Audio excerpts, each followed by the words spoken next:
Hola, soc Joan Olivares, soc escriptor i he sigut professor de matemàtiques molts anys. Una de les coses que més m'interessen és la natura i per això, quan en bromera em van dir que escriviria un llibre sobre el canvi climàtic, em va semblar fantàstic. M'hi vaig dedicar amb molt d'entusiasme perquè ja tenia uns personatges creats, que són l'Elvira i el Valeri, i pensava que eren uns personatges ideals per explicar-vos aquesta història.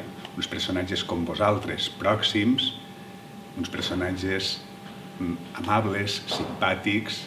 I vosaltres què feu contra el canvi climàtic? Perquè el canvi climàtic el tenim ací. I tots a casa hem de fer alguna cosa. És una faena de tots. Mireu, una vegada hi havia un incendi en un bosc i hi havia mussols, raboses, conills mirant l'incendi. De sobte va aparèixer una cadernera, un pardalet molt xicotet, i va soltar una goteta d'aigua amb el bec. I tots es van quedar-lo i van dir, ui, això no va res. I ella va dir, no, jo faig la meva part, vosaltres feu la teua, feu la vostra. I això és el que heu de fer vosaltres, la vostra.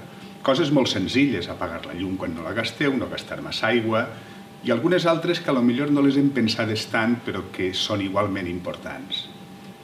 Per exemple, és precís viatjar molt lluny? Tal vegada quan els vostres pares vos diguen enguany viatjarem a la Índia, els podríeu dir, i si en compte de la Índia anàrem a la Vall d'Albaida, que hi ha coses molt boniques a veure? I el menjar? Hem de menjar coses que es produïsquen ací, en la nostra terra, productes valencians, unes tomàques tan bones, unes taronges, uns caquis. Doncs aquestes coses és precís que vosaltres les feu i que digueu als vostres pares que les facin i que les parleu a classe.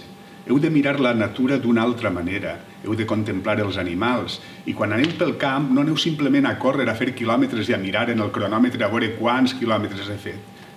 Mireu els arbres, mireu els animalets, i quan els mireu veureu el món d'una altra manera, i això ens ajudarà a respectar i segurament farem que el món siga millor. Fins i tot això té alguna relació amb el coronavirus, perquè el problema de les plagues, el problema de les pandèmies, moltes vegades està relacionat amb el maltracte que hem fet als animals durant tota la nostra vida.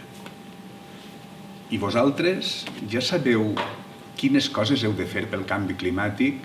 La lectura del llibre I tu què fas contra el canvi climàtic vos ha fet replantejar-vos una miqueta en què consisteix això? Havíeu pensat que tal vegada simplement anar en cotxe, anar de vacances o consumir o dutxar-se són coses que no fan bé al canvi climàtic i que per tant vos les heu de replantejar? Penseu-ho bé, parleu en classe amb els vostres amics, amb els vostres companys i sobretot parleu en casa amb els vostres pares.